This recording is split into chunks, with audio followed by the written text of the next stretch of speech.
Welcome to another episode of Cultivate. This is a show about you and your journey in the cannabis industry.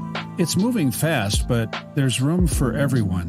Buckle up as we bring you the people and the technology that are blazing the trail. It is 4:20 in the Twin Cities of Minneapolis and St. Paul. It's where I am. And it's 2:20 in Temecula, California, where our guest for this live segment of Celebrating 420, brought to you by Boveda, is we're joined by Ryan Parker from Happy Cvault. 420. Right on, brother. It's great to see you. You know, I was thinking about this, and it worked out great to have you guys on in the sweet spot of 420 for us, because we have had such a important and meaningful and innovative relationship over the years with Cvault.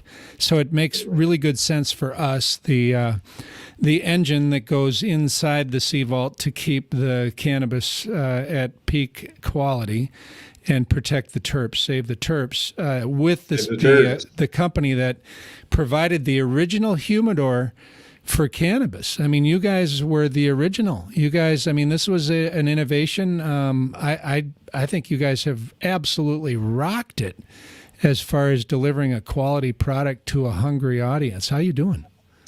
Hey, we're doing great, and we appreciate that. Actually, yeah, it's, as Gary, the founder of Cvault, how he likes to put it is, Boveda is the gas and we're the car. You know, so you can't really do. I mean, a car is still cool, but until you put the gas in it, that's when you really get the most out of it.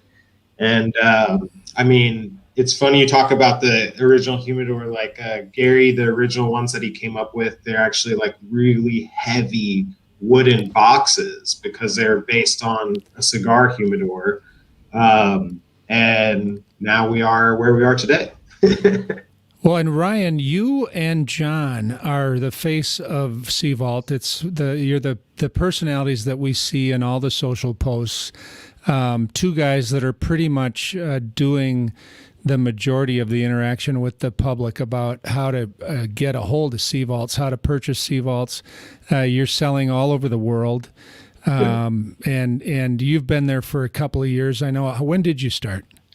So I started about 2 years ago. John's been here close to 4. I've been involved with Cvault since the inception. My dad is Gary, the owner. So before I came on full time, I'd always been around, like with the research and development. Like I tested. I had a little home grow about 7-8 years ago. Tested the first Cvaults out with the curing and the storing process. And the company itself, I think but we've been around for about 8, almost 9 years now. So it's been a journey. Well, I would consider Gary to us is an OG. Gary has experience with growing and curing and storing flower for a long, long time. And he taught us an awful lot about what happens to the flower after it's harvested, and how his approach, his personal approach. I think a lot of people have taken advice from Gary over the years on how to come out with the best product possible for the consumer. And it wasn't always focused on the consumer. I mean, it was, the home grower is a big part of your business as well. So I think it's awesome that I remember when John came on. John's a character and a lovely guy. We appreciate the relationship we have with him. Your addition to the team, you have brought some energy and some hipness to the team as the younger of the 3 players on the team. So yes, it's noticeable. I mean, the social media presence, the messages that you're communicating, it's really been awesome to watch the Cvault grow and change, and it really has grown in the last few years. I appreciate that. I will take credit. I am the youngest, hippest member of the Cvault team. And John's a great guy. It's funny, like we both have totally different styles of interaction. Like John's very calming and soothing, and I'm more a little high energy. But it works for us, especially as a team at shows. It's a lot of fun. But yeah, I run all the social media for Cvault, and when I came on about 2 years ago, it just, Gary, like you said, he is an OG. He's an older gentleman, so the social media Oh, is aspect that was is that what OG stands for? I guess I'm an OG too. Then I thought it meant something else. Yeah, it stands for a lot of different things, and he fits the profile on most of those definitions. But social media was definitely a little lost on him. And so I just jumped in and trying to, have as many interactions and make as many impressions on our growing audience as possible. Social media is awesome. Like, I mean, the fact that we're able to do this right now, this is like social media continuing to evolve. And, it's cool to be in charge of that because I get the most personal interactions with our clients. I'm talking to the everyday consumers. They're letting me know what they like, what they don't like, and we get to have these direct conversations with our audience, which is beautiful. Yeah, it's fascinating to watch the growth. I've talked to all of you at different points over the last couple of years pretty consistently, and Gary and I talk quite a bit. And more often than not, over the last 2 years, especially during this pandemic, you guys have been pretty close to out of stock a lot of times. The volume has gone right off the charts as far as what you're shipping. Well, absolutely, that's correct. And I think a lot of that comes to the fact of the homegrown market is really exploding. I mean, especially like at the start of the lockdowns across the nation, you had a lot of people that were at home and had a lot of time. You see all these videos of, I learned how to make sourdough bread. And, there are plenty of people that took that opportunity to learn how to grow their own medicine. And so we saw that, with people being at home and having this time, the homegrown market really exploded. Like our 2 liter, which is a quarter-pound container, our 2 liter, our 4 liter, and our 8 liter. I mean, they've been out of stock. We have them in stock right now, if anybody's wondering. But that's been a real challenge keeping it in stock. As soon as we get a truck full of product, it's pretty much spoken for. So we're making a little adjustments to try and alleviate that. But yeah, I mean, it's like I saw either two things happen with businesses with the lockdown. You either saw their business go through the roof, or you saw them fail. I have a lot of customers that I'll follow up with, and the email's no longer in service or the phone number's no longer in service, and you can only assume that something happened in the last year where they weren't able to stay in business, which is a shame. I got to tell you one thing I love about the Cvault. I love the fact that people that buy them, I mean, it's a great gift to give somebody that you care about in terms of, thank you, by the way, for holding up your end of the bargain on sparking it up on 420. Hey, 420, baby. The gift opportunity with Cvault is great because it's the kind of a gizmo that when you have it in your hands, like when I have them, because we have them here, we use them for a variety of things in our lab and different podcasts that we do. We have the Cvaults on display, and I'm constantly playing with them because there's something about them that it not only is it a functional device, but it's also a touchstone that represents something. It represents the way you feel about your stash. It represents how you take care of your medicine. It's a really compelling product. And I know, like our company and yours, have both had different times along the way where people have tried to knock us off and come up with alternatives, cheap alternatives. And it's been fascinating to watch. The quality and the service that you guys provide has kept Cvault at the lead. You are the owner of that category. You're the king of that category, and that's really been our experience too.